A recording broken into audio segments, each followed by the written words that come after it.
SER Podcast. Hola, soy Javier Ruiz y esto es 8M de los negocios. ¡Estamos las feministas!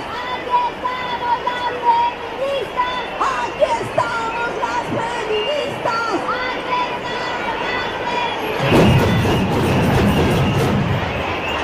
¡Vivas nos queremos! ¡Ni una menos! ¡Vivas nos queremos! ¡Ni una menos! Este es hoy grito de guerra también en los negocios. ¡Es inclusivo y quiere derechos para todas!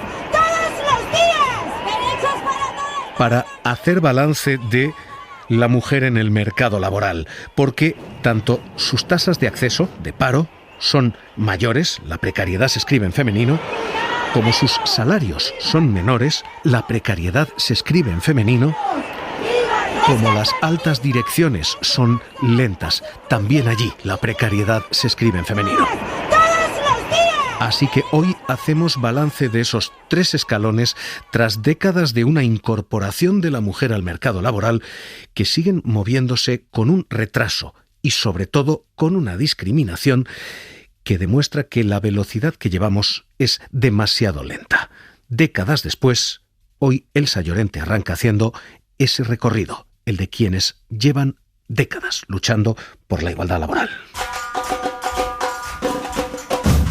Juana lleva 41 años trabajando. 41 años, aquí en Renfe. En 1982 el trabajo por cuenta ajena era todavía un mundo de hombres. En el año 82 nos incorporamos muchas mujeres aquí a la empresa. Desarrollábamos a lo mejor actividades como especialistas de estaciones que solamente estaban específicamente para los hombres. Elisa es vigilante de seguridad privada. Hace 37 años, cuando ella entró en la empresa, era la única mujer. Pues trabajar entre hombres en un principio, estás como un bichín raro, tienes que demostrarles a diario que puedes trabajar igual que ellos y que eres una más en el grupo y que no tienes carencias. Elisa tuvo que demostrarlo 2 veces porque cuando se quedó embarazada... Me cumplió un contrato a tiempo parcial donde todos mis compañeros varones renovaron y a mí se me invitó a que próximamente cuando cambiara mi estado volviera. Y volvió, sí, pero también volvió a empezar de cero. Perdí mi categoría de jefe de equipo y me tuve que volver a examinar de vigilante de seguridad. El sector de la seguridad hoy sigue siendo terreno de hombres. Hay 4 veces más de varones que de mujeres, igual que el sector aéreo. Y no piensen que hay más pilotos, que los hay. Solo el 4% son mujeres. También en tierra, entre los que mueven las maletas, como cuenta Inma. Pues que a lo mejor porque una mujer a lo mejor sea inferiormente físicamente para hacer ese trabajo, no se coge más a hombres, ¿no? Pues bueno, eso depende, o sea, no tiene por qué ser así. Y los cuidados. María es interventora de Renfe. Sus compañeros son la mayoría hombres. Sí que es un trabajo en el que muchas mujeres no quieren acceder por el hecho de que se viaja, los horarios son malos y es difícil compatibilizar la vida personal con familiar. Y sí es verdad que parece que las mujeres somos las que tendemos a reducir jornada, cuidar a los niños. 9 de cada 10 personas que dejan el trabajo para cuidar de la familia son mujeres según datos de UGT y el 75% de las jornadas a tiempo parcial también tienen nombres femeninos. Nombres como el de Rebeca. Ella trabaja solo 24 horas a la semana en una empresa de limpieza. Todos queremos trabajar el máximo de horas posible porque también te va en el sueldo. En una jornada de 24 horas el sueldo se te queda en 700 euros al mes. Las mujeres son 7 de cada 10 empleadas de la limpieza según datos del colectivo y los pocos hombres que hay están en puestos donde cobran más. Lola lleva más de 30 años limpiando de manera profesional. Los trabajadores son los que más ganan porque están en los puestos de cristaleros, son especialistas, por lo cual cobran más que nosotras como siempre y las jornadas completas las tienen la mayoría de el sector del hombre y el de la mujer. Estas son las cifras, las historias. Suya es la lucha por la igualdad laboral y retributiva. Primer escalón de esta desigualdad, el de acceso al mercado laboral. Y las mujeres tienen no más paro, sino mucho más paro. Las mujeres tienen a día de hoy, y con los datos de la EPA en la mano, tasas de paro que rozan el 15%, 14,76%. Los hombres están en torno al 11%. Hay 1.600.000 paradas frente a 1.300.000 parados. Tenemos una diferencia muy gruesa y es que se contrata antes a un hombre que a una mujer. Y la tasa de actividad de los hombres le saca 10 puntos a las mujeres. El 63% de los hombres están empleados, El 53% de las mujeres están empleadas. Así que lo primero que hay es un problema de acceso. Secretaria de Mujer e Igualdad de Comisiones Obreras, Carolina Vidal, ¿qué tal? Muy buenas noches. Buenas noches, ¿qué tal? ¿Cómo estáis? El diagnóstico a estas alturas está, yo creo que claro ya, así que lo que le pregunto es la solución. ¿Y esto cómo se arregla? ¿Cómo se fomenta para que se contrate a mujeres y no se discrimine esa contratación? Bueno, en principio las mujeres cuando accedemos al empleo tenemos factores a priori que nos discriminan, que tienen que ver mucho con la educación, que tiene que ver mucho con los roles de género que cargamos, que tiene que ver mucho con los sectores hacia los que nos dirige desde las políticas educativas hasta, hasta los trabajos, los sectores que son más y menos feminizados. Pero lo que sí tenemos que hacer es apostar por la mejor herramienta que hemos tenido nunca, que es la intervención en el empleo y en la contratación a través de los planes de igualdad en las empresas, ¿no? Esta es la mejor arma que tenemos y nosotras la calificamos desde comisiones como un instrumento feminista para intervenir en las empresas. ¿Planes que han de liderar las empresas o forzar el gobierno? Bueno, los planes de igualdad están recogidos desde el 2007 en una ley. Es verdad que ahora ya tenemos la obligación de que las empresas de todo el país, de más de 50 de plantilla, tengan la obligación de hacerlos de manera negociada con su representación legal o, en su caso, con los sindicatos, las centrales sindicales más representativas, y eso consiste en hacer un diagnóstico de las plantillas y poner soluciones. Por ejemplo, poner soluciones cuando hay una descompensación y un desequilibrio absoluto entre hombres y mujeres en determinadas categorías profesionales, ¿no? ¿Poner soluciones qué significa? ¿Poner sanciones? Bueno, poner soluciones más que poner sanciones es poner efectivamente medidas propositivas para que en todas las categorías profesionales haya hombres, haya mujeres y en todos los sectores, ¿no? Y es verdad que tenemos que empezar a huir con esos factores a priori que decíamos de lo que siempre nos ha cargado, ¿no? En este sentido, que es la división sexual del trabajo, ¿no? Una división histórica que ha hecho que nosotras estemos en cuidado en sectores que tienen que ver con los cuidados, que tienen que ver con el ámbito privado, y siempre se ha entendido que en el ámbito de lo público y lo que se ha venido erróneamente en denominar productivo han estado los hombres, ¿no? Por tanto, yo creo que tenemos que hacer efectivamente una política educativa, pero sobre todo tenemos que también exigir y sacar el compromiso real de las patronales para que las plantillas sean equilibradas. Esto de quienes pretenden acceder a mercado laboral. Este es el primer escalón.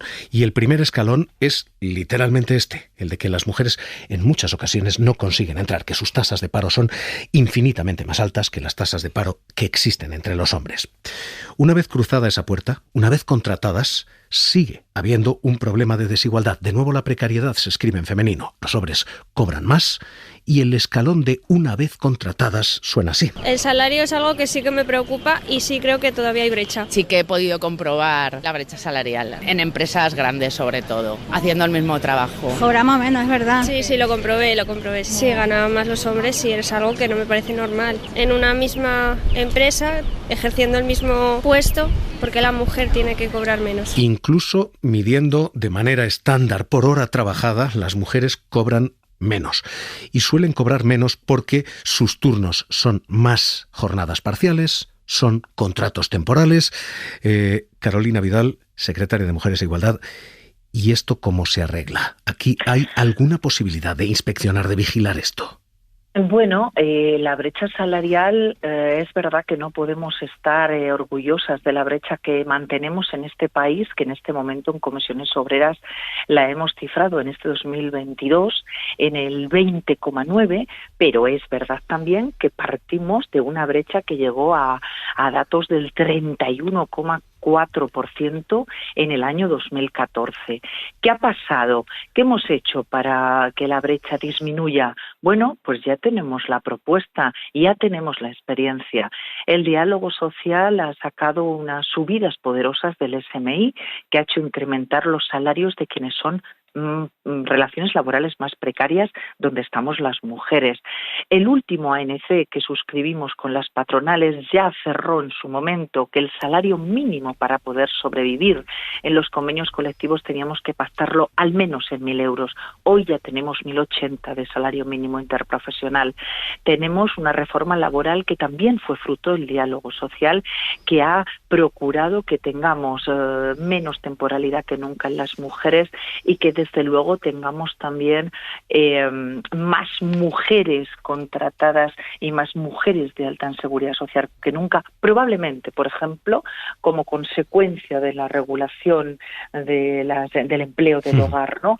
Por tanto, tenemos ya un camino claro, que son medidas gubernamentales, medidas, leyes, efectivamente, que apuesten por luchar contra la precariedad y que apuesten por subir los salarios más precarios, ¿no?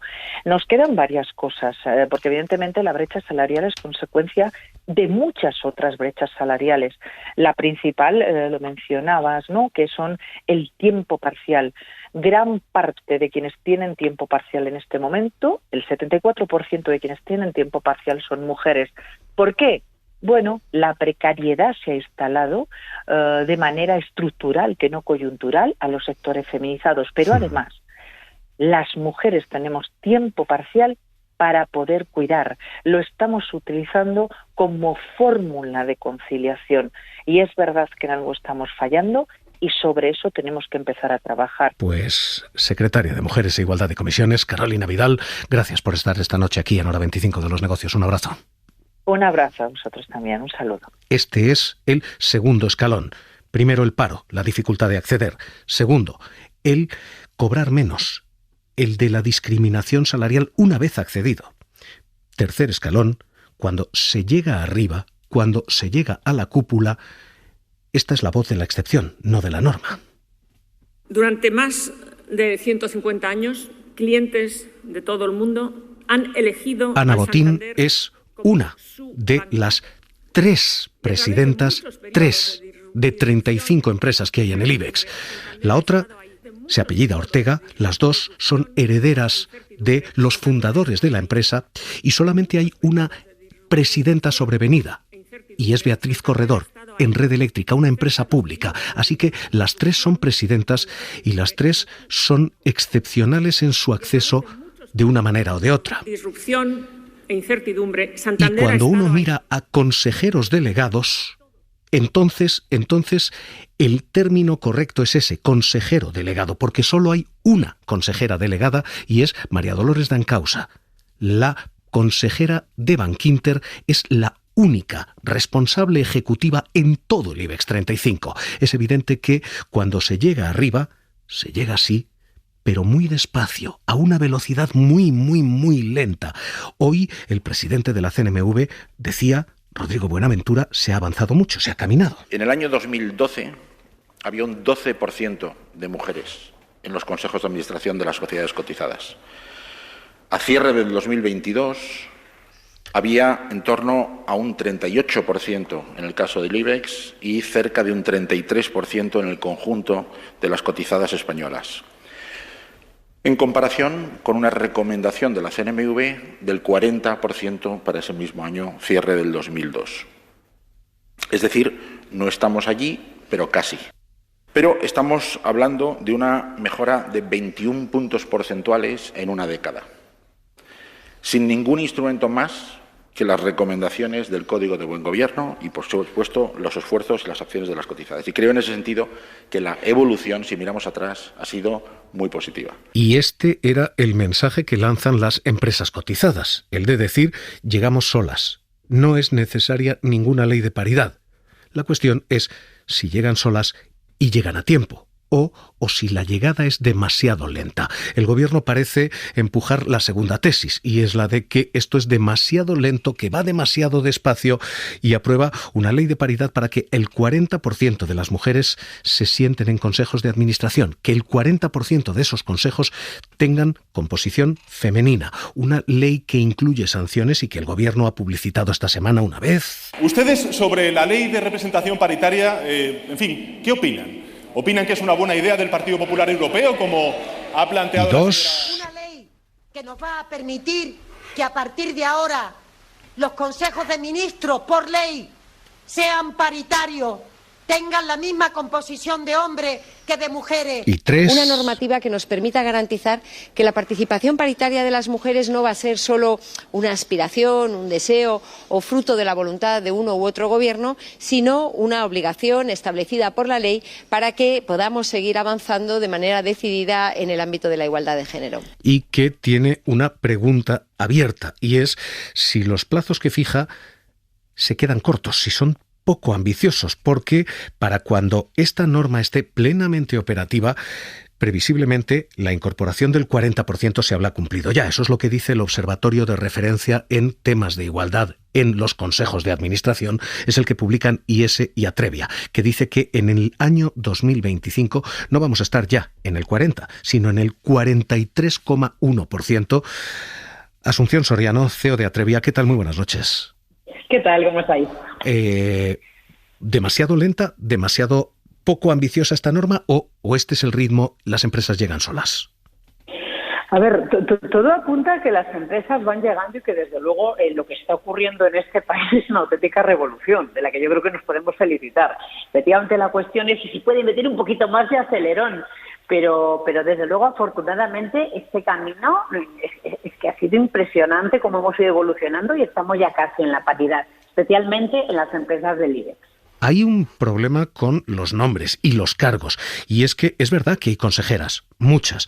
También es verdad que su poder ejecutivo es muy, muy poco, y que de hecho poder ejecutivo tienen el 2,8% de las consejeras. El 98% de las consejeras son externas, son independientes, son dominicales, es decir, hay más presencia que poder entre las mujeres. Pues ese es el punto negativo seguramente, es decir, yo creo que ya estamos configurando estos órganos de gobierno muy diversos, lo cual es muy importante, pero la pregunta es ¿por qué ese último salto? Porque luego en la presidencia ejecutiva hay tan poquitas mujeres y no es representativo ese esquema, efectivamente es el esquema. ¿Qué pasa? Que hay tan poquitas mujeres presidiendo las compañías, absolutamente. ¿Y qué pasa? Pues como todos los problemas y los retos son una suma de un montón de factores, ¿no? Por un lado, pues el famoso techo de cristal, esta tendencia que tenemos de llamar a la gente que es parecida a nosotros, con las personas con las que jugamos al golf, con quien hemos estudiado. Ese es un hecho, ¿no? Y hay otro hecho también que son los sesgos, ¿no? No, claro, las mujeres como son muy comunicadoras y muy humanistas para recursos humanos, pero para dirigir, bueno, pues yo creo que hay que romper muchos de esos sesgos, ¿no? Por otra parte, desafortunadamente también hay corsés que tenemos que romper las propias mujeres, ¿no? Como el corsé de que la familia es cosa nuestra, por ejemplo, ¿no?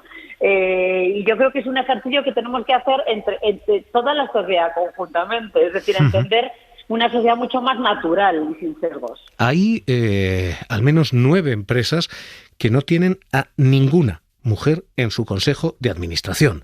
Hay estructuras corporativas, me va a perdonar que se lo diga yo así, pero del Pleistoceno anterior, en el que, en fin, no hay ni siquiera presencia femenina. ¿Es concebible que vamos a vivir sanciones a empresas? ¿Va a haber multas a quien no sienta a mujeres en sus consejos?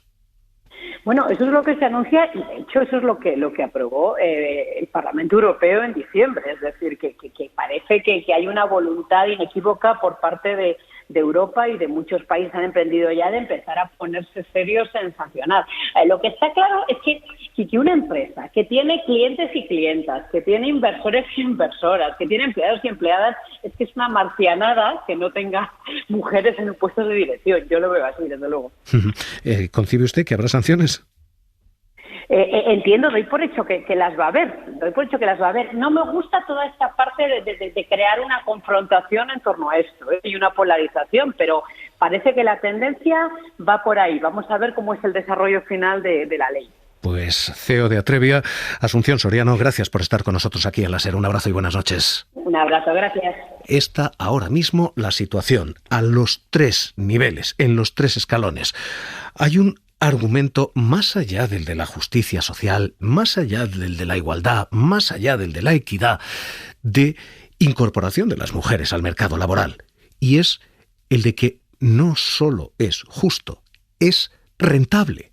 Es rentable equiparar y pagar los mismos sueldos, es rentable duplicar la mano de obra, es rentable sumar mujeres. Y el argumento lo dice alguien en esto muy poco ideológico. El Fondo Monetario Internacional, no es la vanguardia de la progresía la que dice esto.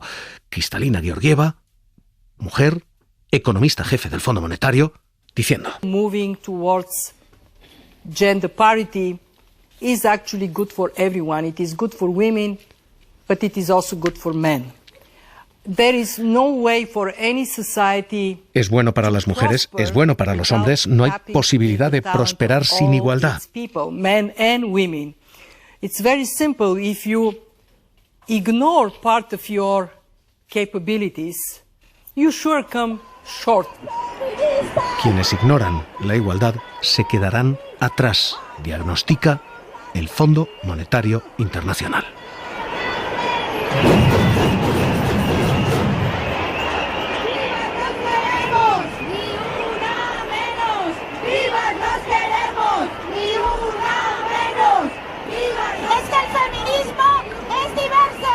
Inclusivo y quiere derechos para todas, todos los días. Derechos para todas. 8M de los negocios, seguimos.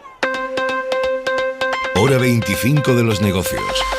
Cadena SER. En los mercados, hoy Wall Street no resucita. Ayer fue un día de auténtico desplome después de que la Fed dijera que los tipos iban a subir más y más tiempo. Hoy Wall Street debería haber repuntado, pero no. Ahora mismo el Dow Jones está prácticamente plano, Standard & Poor's y Nasdaq también. Y aquí María Benítez, ¿qué tal? Muy buenas noches. Muy buenas noches, Javier. ¿Qué ha ocurrido hoy? El IBEX 35 remonta al cierre y supera de sobra los 9.400 puntos que había perdido en la apertura. Sube algo más de medio punto porcentual, una tendencia que se extiende en toda Europa, a excepción del CAC 40 francés.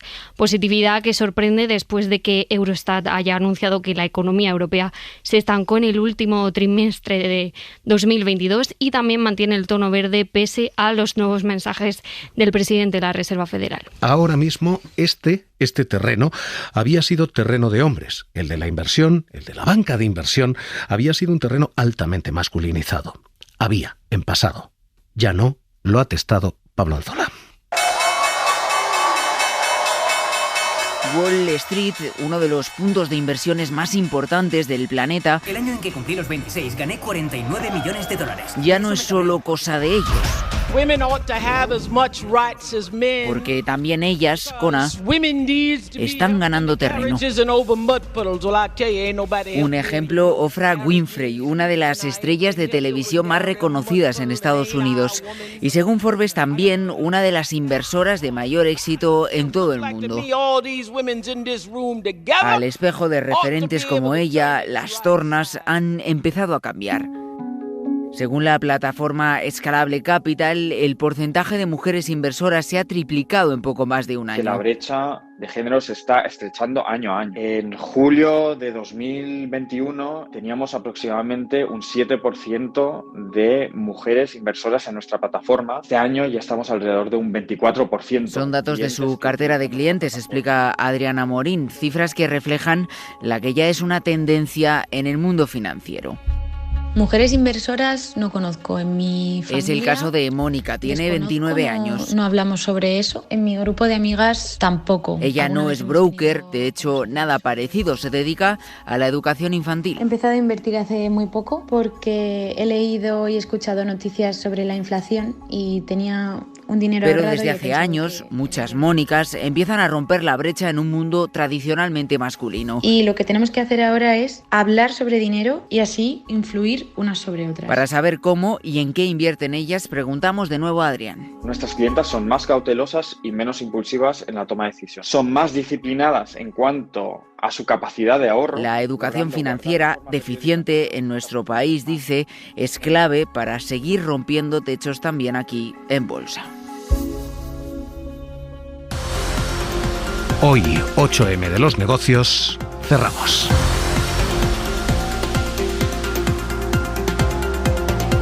Suscríbete a Hora 25 de los negocios. Todos los episodios y contenidos adicionales en la app de Cadena SER y en nuestros canales de Apple Podcast, Spotify, iVoox, Google Podcast y YouTube.